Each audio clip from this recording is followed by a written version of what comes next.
Bonjour à tous, je suis Amandine. Bienvenue dans Let's Talk, le podcast de l'allaitement par Lancino. Dans ce podcast, nous explorerons des sujets liés à l'allaitement au travers de l'expérience de notre invité. Aujourd'hui, nous allons parler des must-be, must-do, must-have pour réussir son allaitement. Nous avons la chance d'être accompagnés par Myriam Panard, consultante en lactation IBCLC pour Lancino. Myriam, bonjour. Bonjour Amandine. Je suis ravie d'être invitée à ce podcast, premier podcast lancé par Lancino. Tout à fait. C'est une première. Hein. Merci beaucoup d'être présente. Myriam, est-ce que tu pourrais te présenter? En quoi consiste un petit peu ton métier de consultante en lactation? Alors, j'accompagne essentiellement les futurs et les nouveaux parents dans leur projet d'allaitement maternel. Donc, je propose des consultations en prénatal et en postnatal, à domicile des parents, en cabinet, en maternité, dans des associations aussi de parents, puisque j'anime des groupes d'information et des groupes de parole au sujet de l'allaitement maternel et du maternage proximal. Voilà, donc la certification IBCLC, c'est, si tout le monde n'est peut-être pas familier avec cette certification, oui. Donc c'est une certification qui est internationale et qui est la seule reconnue dans le domaine, dans l'expertise de l'allaitement maternel et de la lactation humaine. Voilà, c'est une certification qui doit se renouveler tous les 5 ans et tous les 10 ans par un examen. Donc moi, je suis consultante en lactation depuis plus de 10 ans et je suis dans l'accompagnement des parents depuis une bonne quinzaine, 16 ans à peu près d'années. D'accord. J'accompagne Lancino depuis près de 4 ans pour les aider à protéger, promouvoir et soutenir l'allaitement maternel auprès des mamans de la communauté Lancino et aussi auprès des professionnels de santé inscrits au programme d'échantillonnage Lancino. Donc, je les accompagne essentiellement avec un travail rédactionnel, donc avec des articles pour les mamans et des brochures pour les professionnels de santé, des posters, etc. D'accord. Bon, c'est génial. Du coup, tu vas pouvoir un petit peu partager ton expérience avec nous aujourd'hui. Donc, nous allons parler, comme on l'a dit, des must-be, must-do, must-have pour réussir son allaitement. Très souvent, les futures mamans se demandent un peu comment elles vont réussir leur allaitement. Est-ce qu'il y a des secrets, des clés? Qu'est-ce que tu leur donnerais comme conseil à ces mamans ou à ces futures mamans pour vivre sereinement leur allaitement? Quels seraient un petit peu les must-be? D'accord. Alors, si on se focalise sur la France, puisque notre public est français, je dirais que la première clé, le premier must-be, ce serait la détermination personnelle. Voilà. Parce que la France n'est pas, on va dire, un pays avec une culture réelle d'allaitement. L'allaitement n'est pas encore vraiment la norme. Oui. On sait bien que l'allaitement, c'est aussi très culturel. Oui. Et même si les choses évoluent ça progresse. Énormément, oui, je le vois au quotidien, il y a quand même encore beaucoup d'idées reçues qui sont très très présentes et les jeunes mamans peuvent avoir des bâtons un petit peu dans les roues, des obstacles à surmonter. Du coup, je dirais que le premier conseil, bien sûr, c'est d'être déterminé, d'être informé bien avant la naissance de son bébé, mais surtout de privilégier la zen attitude, la zen attitude, le lâcher prise, vivre le présent à fond. Et ça, le bébé va le rappeler. C'est un des seuls moments, des moments vraiment uniques dans la vie d'une femme où on va réellement vivre à fond le présent, les événements. Et du coup, le vivre pleinement, ne pas se restreindre, positiver énormément, même s'il y aura des hauts et des bas, s'entourer de gens très très positifs, très bienveillants, qui vont distiller des ondes positive. Ça, c'est vraiment très, très, très important. C'est vrai que c'est très important, cette notion de s'entourer de personnes positives pour avoir un bon esprit, pour commencer l'allaitement, pour avoir ce lien avec son bébé. Du coup, maintenant, Myriam, que seraient pour toi plutôt les must-do, c'est-à-dire les choses à bien faire pour commencer son allaitement? Alors, je dirais, si on parle de 3 choses, par Oui. exemple, de 3 must-do vraiment essentiels, je dirais s'informer donc en amont, donc participer à un cours de préparation à l'allaitement. Parce que toutes les études ont montré que les parents, les mamans qui se préparent bien avant la naissance, avant la naissance de leur enfant, ça peut être justement au cours du 3e trimestre de grossesse, et avaient aussi une personne ressource sur laquelle s'appuyer en cas de doute lorsque le bébé est présent. Eh bien, elles réussissaient beaucoup mieux leur allaitement. Donc, une personne ressource, c'est une sage-femme, par exemple? Oui, ça peut être une sage-femme, ça peut être un médecin de famille qui est formé en allaitement, quelqu'un qui connaît bien l'allaitement. Ça peut être une consultante en lactation, bien sûr. Ça peut être une amie aussi qui a de bonnes connaissances et qui aura déjà allaité. Mais s'il y a des petits soucis, on va dire, plus médicaux, il vaudra mieux qu'elle se tourne vers un professionnel de santé formé en allaitement. Oui. Donc, moi, je dirais que le cours de préparation, il est vraiment essentiel parce qu'on va écouter les craintes de la maman, ou des parents en tout cas. Donc, toutes les petites peurs qui sont tout à fait légitimes, puisque s'il s'agit d'un premier allaitement, on peut avoir, c'est nouveau, donc comme toute nouveauté, la peur de l'inconnu. La peur de l'inconnu. Donc pouvoir formuler ces peurs de manière à être rassuré et de manière aussi à apprendre certains gestes, certaines petites astuces qui seront très utiles en cas de petites difficultés de mise en place dès le départ. Ça, c'est vraiment important et ça, on ne peut le faire qu'en cours de préparation. Par exemple, je dis simplement un petit exemple, moi je montre souvent aux mamans, parce que je trouve que c'est essentiel de savoir masser ses seins. Alors ça c'est assez naturel, on n'a pas vraiment besoin d'avoir une technique particulière. En revanche, de savoir par exemple exprimer son premier lait, exprimer le premier lait, parce que ça peut être très très très utile et il vaut mieux que ce soit la maman qui le fasse plutôt qu'une personne à la maternité. Donc apprendre certains gestes, certaines choses, connaître vraiment les besoins d'un nouveau-né pour justement avoir des attentes réalistes lorsqu'il est là. C'est-à-dire connaître le langage des bébés, savoir un petit peu ce que sont les cycles de sommeil d'un petit, quelles sont la fréquence justement des tétés, à quoi s'attendre, voilà. Et ça, c'est important. Donc, c'est un des premiers must-do, je dirais. Pour ce premier must-do, à savoir s'informer, donc c'est important d'avoir des premières notions. Après, comme tu me l'as dit, le lien entre la maman et son bébé est assez unique. On peut pas tout savoir tout de suite. Il y a des choses qui vont s'apprendre un petit peu sur le tas, si on peut dire. Oui, tout à fait, évidemment, parce que c'est comme, en fait, je dirais que l'allaitement, c'est avant tout une relation. Donc, on ne peut absolument pas prévoir. C'est pour ça qu'on doit vivre le présent. C'est comme une rencontre, une relation amoureuse, par exemple, comme un coup de foudre qu'on peut avoir pour une personne. Donc, on ne sait pas tout sur cette personne. On va le découvrir au fil du temps. Et c'est ça qui est fabuleux. C'est un voyage. C'est vraiment un chemin que l'on prend.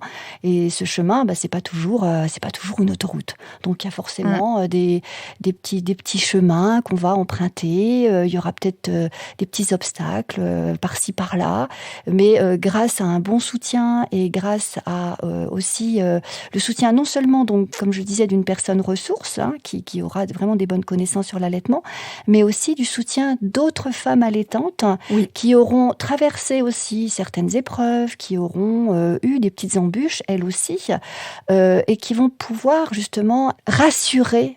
Donc ces femmes vont pouvoir rassurer d'autres mères qui vivent par exemple des jours où les bébés demandent essentiellement le sein constamment durant toute une journée. La maman se pose plein de questions, elle se demande demande si elle a assez de lait, si elle est suffisamment compétente, alors qu'on sait très bien qu'il arrive que les bébés aient des journées comme ça. Et donc, une autre femme allaitante qui aura vécu ce genre de journée pourra lui expliquer, pourra la rassurer en lui disant « mais écoute, ne t'inquiète pas, ça va passer ». Voilà. Donc, le soutien entre femmes est essentiel. C'est pour cette raison, par exemple, que moi, personnellement, j'anime des groupes WhatsApp de mamans que j'ai vues à domicile ou à mon cabinet. Et du coup, je les mets en relation les unes les autres et je les laisse discuter. Et elles sont de vraies petites pipelettes. Mais ces petites discussions, les femmes en ont besoin. Elles en ont réellement besoin.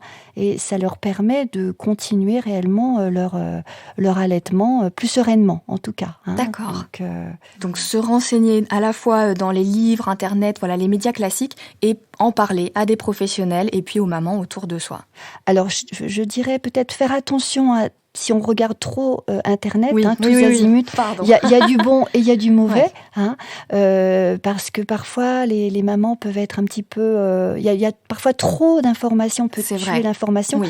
Donc peut-être se limiter à un groupe sérieux ou une personne qui a été recommandée ou leur sage-femme en qui elles ont tout à fait confiance et lire un petit peu certaines choses en plus si besoin, mais pas trop regarder sur Internet, pas trop parce qu'il y a de tout en fait. Tout à fait. Le deuxième masdou, je dirais qu'en deuxième lieu, ce qui est vraiment important, c'est le confort de la maman. Oui. Du coup, qu'on prenne soin d'elle, qu'elle se fasse un petit peu chouchouter. Une maman qui vient de donner naissance à un bébé et qui met en place un allaitement, elle devrait être considérée comme une petite reine et elle devrait absolument rien faire.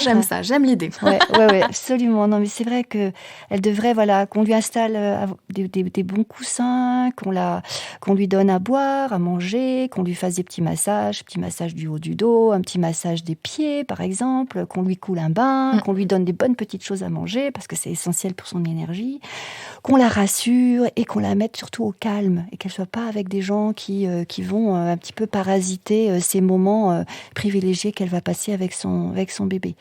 Donc vraiment prendre soin, qu'on prenne soin de la maman. Parce que la maman elle-même, elle va pas forcément prendre soin d'elle. Elle va être occupée. Oui, c'est ça. Puis elle va sacrifier quelquefois son confort pour son bébé. Mais donc, il faut que l'entourage prenne soin d'elle. Oui, c'est vraiment tout l'entourage. C'est pas forcément que le conjoint ou la conjointe. Non, bien sûr. Ça peut être les amis qui passent, qui amènent quelque chose à manger. Absolument.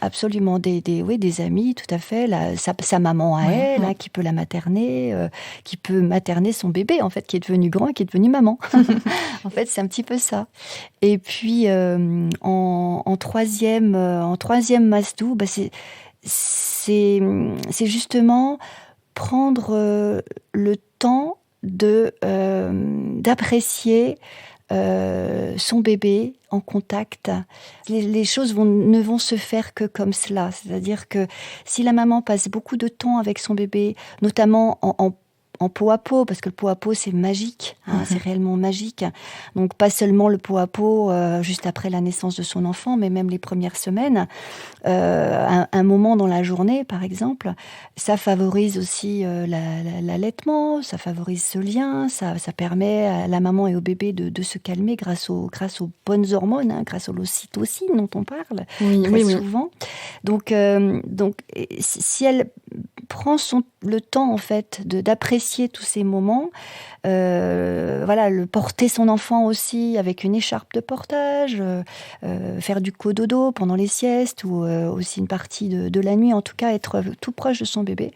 Ça va vraiment l'aider à mettre en place son allaitement. D'accord. Et pour finir, Myriam, j'aurais besoin d'un dernier précieux conseil. Très souvent, les mamans qui souhaitent allaiter se posent la question de comment s'équiper. Qu'est-ce qu'il leur faut pour débuter leur allaitement, pour ensuite peut-être le faire progresser? Quels sont les petits accessoires pour gagner en confort? D'accord. Alors, pareil, si je me limite à trois accessoires, ou 3 choses importantes, comme je disais tout à l'heure, privilégier le confort de la maman. Donc j'aurai deux choses justement. J'aurai par exemple évidemment non seulement un bon soutien-gorge d'allaitement, de manière à ce qu'elle soit ni comprimée ni donc pas trop serrée, que ce soit un soutien-gorge qui évolue un petit peu mais qui soit agréable, qui soit de matière naturelle, plutôt du coton, qui ne laisse pas de marque sur les seins, qui soit facilement qu'on puisse dégrafer assez facilement. Et puis, donc, toujours pour ce confort et en liaison avec les seins, je dirais une bonne petite crème barrière, notamment la lanoline de Lancino. Bon, elle a fait ses preuves depuis plus de 35 ans. Donc, moi, je la conseille souvent, surtout pour les premiers jours. On peut avoir une certaine sensibilité au niveau des mamelons. Et la plupart des femmes, si elle est bien utilisée et si les bébés, on va dire, ont une bonne succion, n'ont pas de problème et que la maman est confortablement installée et l'enfant aussi, normalement, on ne doit pas avoir de dommages, de petites lésions au niveau des mamelons. Mais la crème, on va dire la lanoline, peut apporter un peu d'hydratation, un petit peu une forme de bouclier, une forme de va préserver en fait les tissus, donc la peau. Donc moi, je la recommande quand même bien. Et puis, donc ça, c'est pour le confort de la maman. Du coup, c'est vrai qu'avoir une crème de type lanoline dans sa trousse de maternité, c'est assez important pour la sensibilité des mamelons les premiers jours. Ensuite, suivant chaque petit souci que la maman peut rencontrer au cours de son parcours d'allaitement, il faut savoir qu'il y a des produits qui existent, il y a plein de choses très intéressantes qui peuvent permettre d'apaiser le souci ou de le soigner. Mais pour ça, c'est très important d'avoir, comme le disait Myriam, une conseillère en lactation, une sage-femme, un professionnel de la santé qui va reconnaître en fait la cause du souci pour pouvoir bien la traiter. Parce que c'est important de prendre le bon produit pour soigner la bonne cause. Et puis voilà, comme chaque lien entre maman et bébé est unique, voilà, chaque petit souci, faut trouver la solution. Tout à fait, je suis tout à fait d'accord, Amandine, absolument. Donc le deuxième, je dirais la deuxième chose importante, toujours pareil, pour privilégier le confort, le confort de la maman et du bébé lors de ces moments d'allaitement. Eh bien, avoir beaucoup de coussins autour de soi. Des coussins. Pour soutenir, pour se soutenir le dos, se soutenir la nuque, pour se soutenir les coudes. Le bébé, lui, il n'a pas vraiment besoin de coussins. Le bébé, lui, son coussin, c'est sa maman. Donc, je dirais que pour avoir une bonne position d'allaitement, c'est pareil, comme chaque couple mère-enfant est unique, tu le disais très bien, Amandine, eh bien, il n'y a pas une manière meilleure qu'une autre. C'est une manière qui va être bonne pour ce couple mère-enfant. Tout à fait. Et du coup, avoir plein de coussins autour de soi, pouvoir en prendre. Et là, le rôle du conjoint, par exemple, ou d'une amie, pourra être de passer un petit coussin sous le bras de la maman, de voir qu'elle est un petit peu tendue au niveau de son épaule, donc on va réajuster les choses, voilà. Donc les coussins, je trouve que c'est essentiel. Oui. Et du coup, mon troisième accessoire, je dirais le must-have, c'est alors soit un bandeau de peau à peau pour les premiers temps.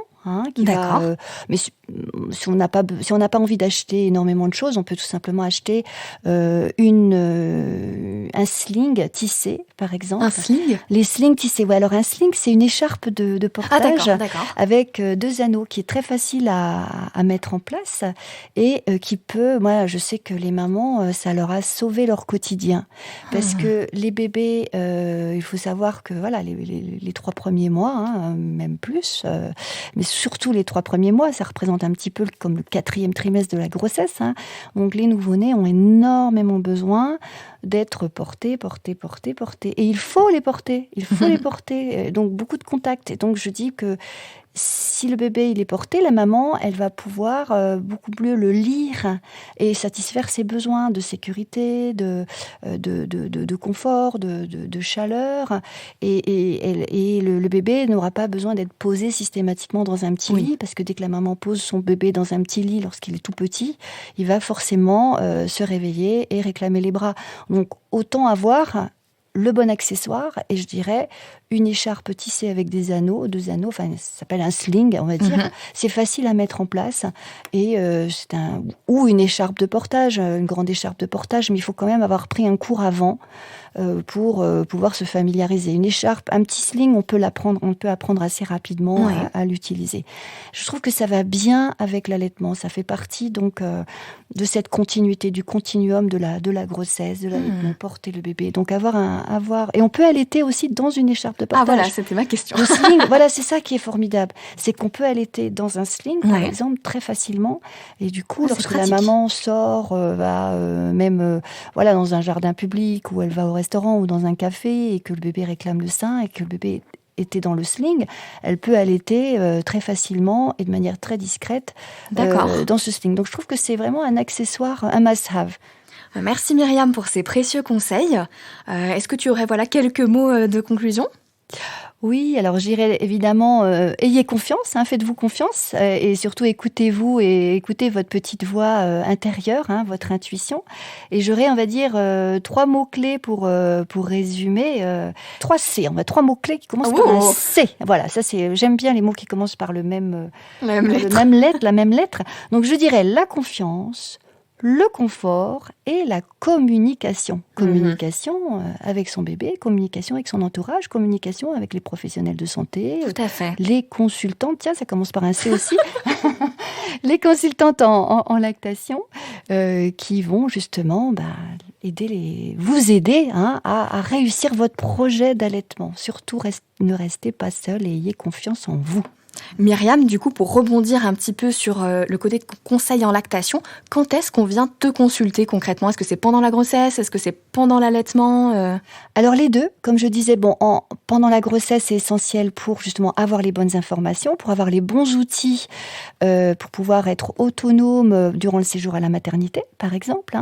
Donc ça, c'est vraiment important parce que sinon, les mamans vont être un peu confrontées à énormément de conseils contradictoires et elles ne sauront plus à quel sein se vouer. En postnatal, alors les mamans nous consultent lorsque justement elles se sentent perdues. Alors, soit à cause de conseils contradictoires, soit parce que leur bébé se fatigue énormément au sein, n'est pas très efficace au sein, perd plus de poids, n'en prend pas suffisamment, on va dire.